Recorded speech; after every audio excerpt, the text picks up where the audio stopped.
ndeysaan morceau bi ñoo ngi ciy dégg au mari boo xam ne daf ñoo emporté démb ci guddi bi ñu may déglu au mari bi di préparer interview bi daanaka ba ma déggee au mari bi dama ne waaw ci emporté na ma fu sore sore yóbbu ma ci fàttali ma yoo xam ne dañ ko daan dégg démb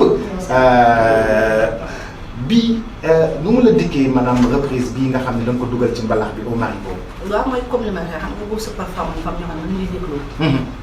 comme ay Phil Collins comme li may tàmm di wax ay Tracy Chapman.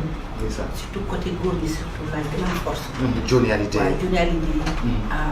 bi ma gën a nekk xale aussi sama grand frère bi nga xam ne grand frère dañ teg musique française yi donc da ci daan teg ay ku mel ne Julio Iglesias. Charles Navour. Charles Gainsbourg waaw. waaw donc ci yooyu aussi dafa may manqué. ba nga xam ne donc oreille musicale boobu ba léegi maa ngi koy doxaale. Johnny Hallyday nag benn jour dama doon voyager ci avion bi ñoom ñu teg ko sourdine. donc depuis loolu ma accro ci ak tamit Demba Dia su ma ñëwaan bureau dama daan fekk mu teg Johnny Hallyday mu di ko bëggoon.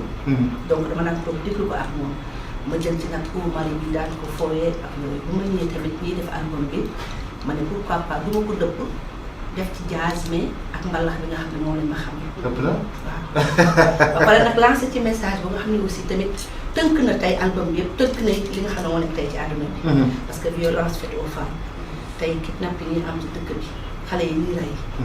feebar yi jaar na fi. mu ne y a beaucoup de jours ba nga xam ne voilà suñu njiitum réew yi sax ñoom si boppam mi ngi jug di wàllu tellement que xam kenn doo xamante ban buntu nga war a jaar.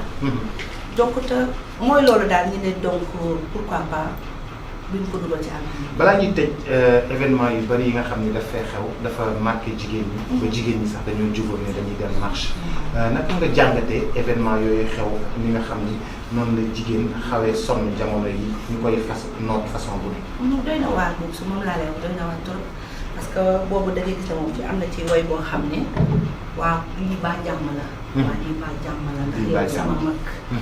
nga war maa tette war ma yoon bu ñu ba fi lëndam nga war ma ginnaaw duma xam nag gauche laay jël wala droite baa ngi jàmm la donc mu nekk phénomène ba nga xam ne ñun xamuñu ko ci Sénégalais nga xamante ci moom teraanga fayante lu baax jàppalante bëggante yaatalante teraanga gi ñuy woo yi ñun loolu lañu xamee mais pas tey lii nekk ci dëkk bi donc kon keroog wax naa ko ma ne soit na kilifa diine yëpp jóg ñu sangat Sénégal waaw ndax moom Abdou Aziz Sy dañ wax ne dafa naan wax ni su dara amaan day joxe appel génne leen sarax def leen lii def leen nang